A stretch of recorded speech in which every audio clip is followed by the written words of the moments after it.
A taxa Selic está há 6 meses no maior patamar dos últimos 25 anos. Muitas pessoas não entendem, mas as consequências disso podem ser devastadoras aqui para a nossa economia. Esse é um dos motivos, inclusive, que podem fazer o Brasil quebrar até 2027. E se é ruim para a economia, é ruim para os investidores, acaba sendo ruim para todo mundo. Por isso que muitos estão à espera da queda da taxa de juros para voltar a se posicionar em ativos de mais risco, aos grandes ciclos de alta de bolsa, renda fixa pré-fixada, etc., costumam acontecer em ciclos de queda de juros. É por isso que a gente está gravando esse vídeo. Nesse vídeo, eu e o Felipe a gente vai te mostrar por que a taxa Selic a 15% ao ano pode quebrar o Brasil, quando que a taxa Selic tende a começar a cair e como estar preparado para diferentes cenários como investidor. Um cenário de Selic mais alto, um cenário de Selic em queda, como navegar por tudo isso. O Filipão vai te explicar e eu te convido para deixar o dedo aqui no like e prestar muita atenção nesse conteúdo. Beleza, vamos olhar um pouco para o contexto que a gente já tem, porque afinal de contas essas notícias aqui empestaram a internet há um tempo atrás. O próprio governo admitindo a falta de recursos em 2027, não ia dar para pagar as contas, o que traz já um cheiro de recessão à frente, um apagão que já teria começado, foram essas palavras que foram usadas. E aí vamos primeiro relembrar por que isso pode acontecer e entender o que a Selic tem a ver com isso. Por que a Selic alta maltrata ainda mais um cenário assim? Todo esse problema começa no equilíbrio das contas do Brasil. A quantidade de dinheiro que entra na forma de arrecadação, de impostos, e a quantidade de dinheiro que sai na forma de gastos e investimentos. E esse balanço de entradas e saídas, ele é mostrado pelo resultado primário e o resultado nominal do Brasil. E o que a gente percebe aqui é que desde 2014, mais ou menos, até o final da pandemia, em 2021, a gente viu um Brasil que gastava mais dinheiro do que arrecadava. É o que essa linha azul do gráfico mostra no resultado primário do Brasil. Aquele considera exatamente as receitas através de impostos, menos as despesas. Até que em 2022, ali depois da melhora da pandemia, algumas ações estruturais do governo, a gente começou a ver um superávit primário voltando, o que durou até o início de 2023, período onde a gente voltou a gastar mais do que arrecada e a nossa balança primária ficou novamente negativa. E esse resultado piora ainda mais quando a gente considera o resultado nominal do Brasil, que é aquele que vai além. Ele não olha somente para arrecadação e despesas como o resultado primário. Ele olha também para os juros da dívida que o Brasil já vem carregando há algum tempo. E é por isso que todas as vezes, quando a gente vai olhar para o resultado nominal, que é de fato o que sai ou entra do caixa do Brasil, a gente vê um resultado muito pior do que somente o primário. Então beleza, a gente tem um cenário onde o Brasil está gastando mais do que ganha, isso é fato, é o que está acontecendo agora. Inclusive no último dado que a gente tem sobre os nossos resultados primário e nominal, a gente viu mais um déficit de 17 bilhões de reais em setembro, com uma dívida acumulada que subiu novamente, batendo 78% do PIB nesse momento, fazendo com que o nosso resultado nominal atingisse mais um patamar acima de 1 trilhão nesse momento, no acumulado de 12 meses. E aí, beleza, o fato que o governo está gastando mais que arrecada continua. Agora, quando a gente vai olhar para as formas de resolver isso, não é bom, não é saudável para nenhuma economia gastar mais que ganha. Como é que se pode resolver isso? Você tem 3 formas de olhar. A primeira delas é aumentar a sua arrecadação. Isso o governo já está fazendo pra caramba. A quantidade de impostos criados foi um absurdo nos últimos 2 anos. E o fato é que existe um limite até onde você consegue aumentar os impostos de uma economia para realmente ter efetividade na arrecadação. É o que a gente chama de curva de Laffer, que está aí na tela para vocês. Existe uma taxa de imposto máxima que a economia consegue aguentar para realmente arrecadar mais para o governo, porque depois de uma taxa muito alta, a arrecadação, na verdade, ela começa a cair. A atividade econômica é tão atrapalhada que ela também não consegue gerar imposto. E isso não quer dizer que a gente já está no máximo da curva de Laffer, afinal de contas, se assim fosse, a gente não continuava aumentando impostos como a gente vê quase todos os meses. Mas o fato é que o governo sabe que não tem como simplesmente ir até o infinito de imposto. A segunda forma de controlar os resultados primário e nominal do Brasil seria cortar custos, o que não é uma realidade, principalmente da postura do governo atual. Se a gente for olhar para os dados do acumulado de 12 meses das despesas obrigatórias e discricionárias do Brasil, a gente vê, na verdade, uma ascensão. E quando a gente conecta isso com a filosofia de que gasto é investimento, gasto é vida, que a filosofia do governo atual acaba carregando, a gente não consegue conceber um cenário onde a gente vai ver uma mudança muito drástica nos gastos do governo até que alguma coisa nesse sentido seja anunciada. Então, se você já está fazendo tudo que você pode para arrecadar mais, mas ainda assim você continua gastando mais do que ganha, você precisa compensar essa diferença todos os meses, todos os anos. Como é que um governo faz isso? Ele vai para a terceira forma de controlar as contas públicas através da aquisição de dívida. Que quando a gente vai olhar, a dívida do Brasil segue aumentando também em patamares bem fortes, em porcentagem do PIB, principalmente quando a gente olha de 2023 para cá. A dívida líquida do setor público, por exemplo, já está maior do que o patamar de pico que a gente teve na pandemia. Todos esses gráficos aqui foram tirados do estudo da Genial Corretora de Investimentos e usados para mostrar no vídeo. E é justamente aqui que entra uma das razões pela qual a Selic mais alta ajuda a afetar ainda mais esse resultado. E isso acontece porque essa dívida do Brasil que está aumentando, ela não é gratuita. O Brasil, uma economia ou qualquer pessoa que vai pegar um dinheiro emprestado, você pega esse dinheiro, você pode usar, mas depois você tem que pagar esse dinheiro com o custo do dinheiro, que se chama juros. E aí quando a gente vai olhar para quem é que está emprestando dinheiro para o governo federal nesse momento, a gente vê que, primeiro, a dívida está mais ou menos em 8,1 trilhões de reais nesse momento, sendo que 96% dessa dívida é o que a gente chama de dívida interna. Ou seja, sou eu, sou você, são grandes empresas institucionais que investem através de programas como o Tesouro Direto e investindo em títulos públicos federais que acabam por emprestar esse dinheiro para o governo federal. E aí, quando a gente vai olhar para o perfil da nossa dívida como governo, o que a gente percebe claramente é que títulos públicos federais conhecidos como LFT, que são os famosos Tesouros Selic, para quando transformados para pessoa física, representam quase metade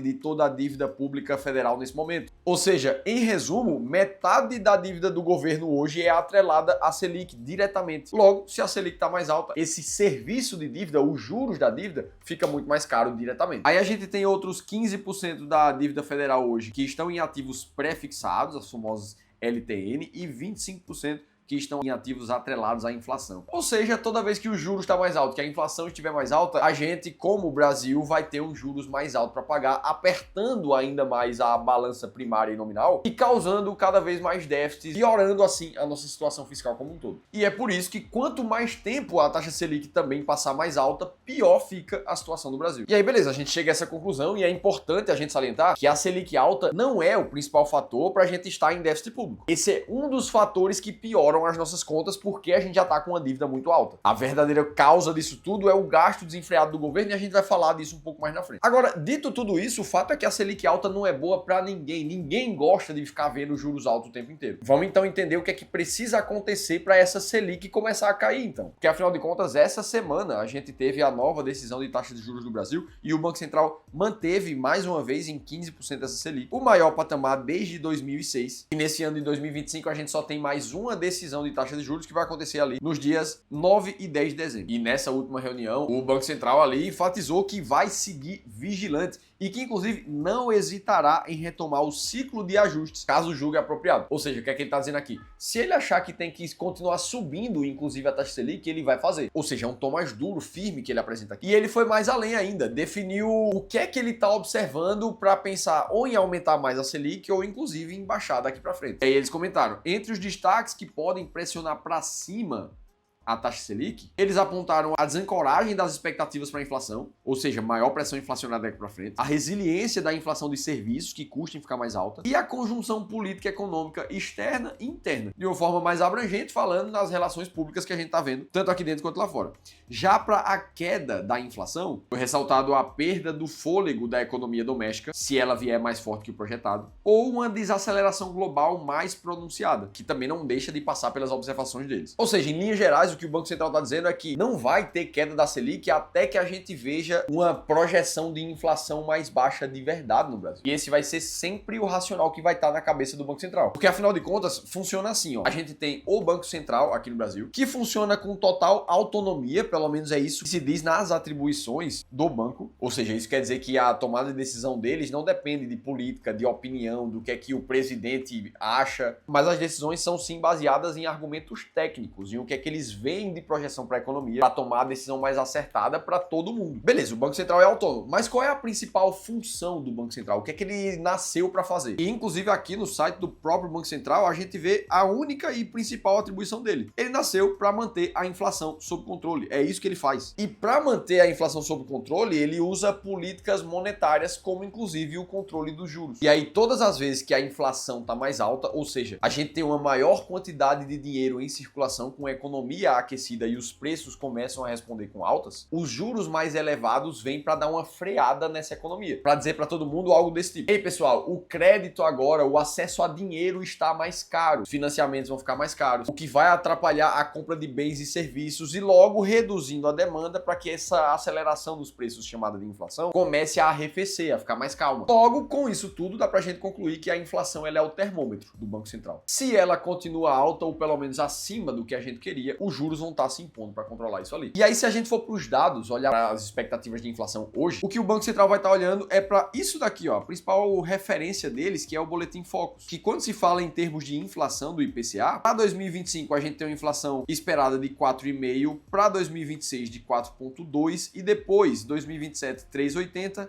2028, 3,5%. E quando a gente lembra que a nossa meta de inflação determinada pelo CMN, que é formado pelo nosso ministro da Fazenda, inclusive também pelo presidente do Banco Central, Gabriel Galípolo, a nossa meta atual está em 3%. Então, enquanto a gente tiver expectativas de inflação em 4,5%, em 4,2%, em 3,8%, como a gente tem para os próximos anos, isso ainda é considerado acima da meta, logo precisa de controle. E enquanto isso não mudar, não dá para a gente esperar grandes quedas nos juros. E sem falar ainda que a maioria das projeções que se faz, inclusive do Banco Central para a própria economia, na grande maioria das vezes, nunca se traduzem em realidade. O Boletim Focus, por exemplo, errou as projeções da própria Selic em 16 dos últimos 21 anos. E o mercado financeiro como um todo erra 95% das previsões sobre a economia e bolsa desde 2021. Ou seja, por mais que a inflação esteja prevista para um patamar ali, pode acontecer coisas no meio desse período que mudem completamente as projeções. Então, beleza, a inflação tem que ficar controlada, ela vai ter que cair para os juros cair junto. Agora, quando é que isso vai acontecer? Quando a gente olha para o mercado, tem um monte de gente opinando sobre isso. Muitos especialistas apontando que a taxa Selic só deve cair em 2026, como é o esperado, esse ano a gente só tem mais uma reunião. O pessoal do BTG Pactual ali, falando que a Selic deve estar de um dígito já em 2027, então um pouco mais otimista sobre isso. Aí quando a gente vai ver a opinião do ministro da Economia, o Fernando Haddad, por ele já baixaria juros agora, já baixaria na canetada, na marra. E eu te pergunto aqui, quando é que você acha que os juros vão começar a cair? Será que a gente vai ver a Selic já em um dígito realmente, em 9, 8% em 2027? Mas independente do que cada um de nós acha, o fato é que o juro só vai cair quando a expectativa de inflação cair junto. E isso só vai acontecer quando o Brasil demonstrar mais controle fiscal, principalmente dos seus gastos. O juro real do nosso país está completamente atrelado à responsabilidade fiscal que o Brasil demonstra ao longo dos anos. E isso pode acontecer em 2026, pode acontecer só em 2028, a gente não tem como bater o martelo. Agora, quando a gente traz essa incerteza para o mundo dos investimentos, o que tem como fazer já nesse momento é você, investidor, se preparar com a sua carteira de investimentos para passar muito bem em qualquer cenário que acontecer com a economia dos próximos anos. E você consegue fazer isso seguindo 3 passos muito claros. O primeiro deles é entender que a economia é cíclica. Todas as vezes que a gente está vendo notícias, sejam negativas ou positivas, a gente precisa lembrar que elas não são definitivas. Um cenário ruim para o país, ele nunca vai ser o fim do mundo, acabou tudo.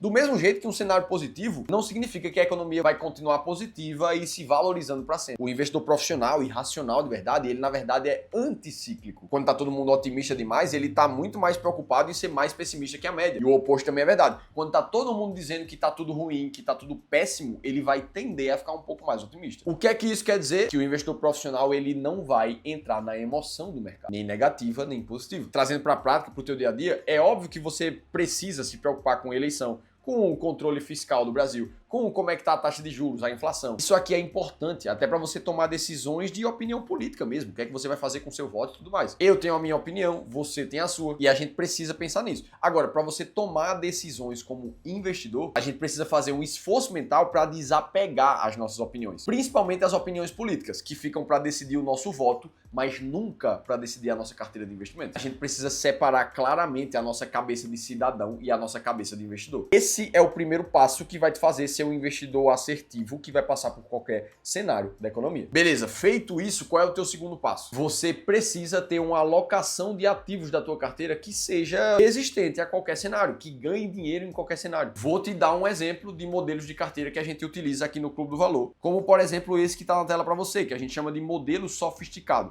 O que é que a gente percebe em carteiras bem estruturadas assim? Ora, ela tem uma parcela em renda variável, que depende do perfil do investidor, isso aqui é só um exemplo, E tem também uma parcela em renda fixa. E a distribuição da carteira é tão eficiente que, caso a gente veja, por exemplo, a taxa Selic do nosso país voltar a subir mais uma vez, ora, para essa carteira aqui não tem problema nenhum. A parte pós-fixada da carteira vai passar a pagar mais dinheiro. Assim como provavelmente a parte atrelada à inflação da carteira também, já que se o juro subir, é sinal que a inflação pode estar subindo. Se o oposto acontecer, ou seja, a Selic e a inflação começarem a cair, ora, não tem problema nenhum. Essa carteira, ela vai se beneficiar de uma renda fixa pré-fixada, que vai estar travada em uma taxa de juros mais alta por alguns anos, sem falar da parcela de ações, fundos imobiliários, que tendem a se valorizar muito em momentos em que a Selic e a inflação ficam controladas. Ou seja, a outra parte da carteira vai estar se valorizando.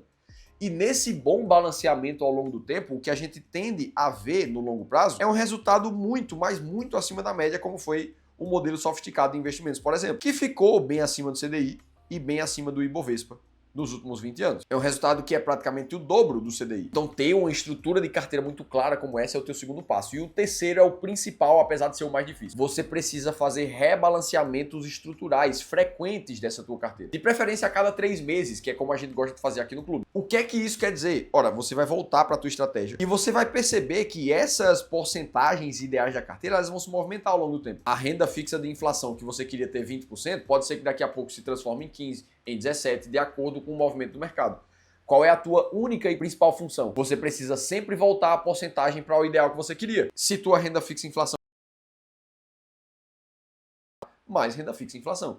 Assim você sabe exatamente o que é que você precisa comprar e quando fazer isso. É justamente esse tipo de clareza e esse tipo de atitude que fazem os investidores terem rentabilidades muito acima da média, independente do que aconteça no mercado. Inclusive é isso que a gente faz aqui no Clube do Valor, ajudando a investir mais de 5 bilhões de reais dos nossos clientes de consultoria de gestão, que nos tornou a segunda maior consultoria de investimentos do Brasil, inclusive. Se você quiser a nossa ajuda diretamente para montar a tua carteira de investimentos com você, para analisar como é que está a tua carteira de investimentos atual e como é que ela pode melhorar, aí eu vou te convidar para participar de uma sessão de consultoria gratuita. Um espaço onde a gente separa 1 hora de um dos nossos especialistas para te atender de forma individual, considerando o teu contexto, o teu patrimônio. E te dar literalmente uma segunda opinião profissional de como é que você está investindo hoje. Se você quiser participar junto conosco de uma sessão de consultoria gratuita como essa, clica no link que vai aparecer aqui embaixo ou em algum lugar dessa tela que deve estar disponível para você agora. Dito tudo isso, eu te mostrei o que é que está acontecendo com o Brasil e por que a Selic alta atrapalha o nosso resultado financeiro nos próximos anos. O que é que tem que acontecer para essa Selic cair de 15% e como é que você, investidor, se transforma num investidor atemporal, que vence qualquer fase do mercado. Espero que você tenha gostado do vídeo de hoje. Para você continuar acompanhando os vídeos aqui do canal, eu vou deixar um outro bem similar a esse aqui do lado e eu vou estar te esperando no próximo conteúdo.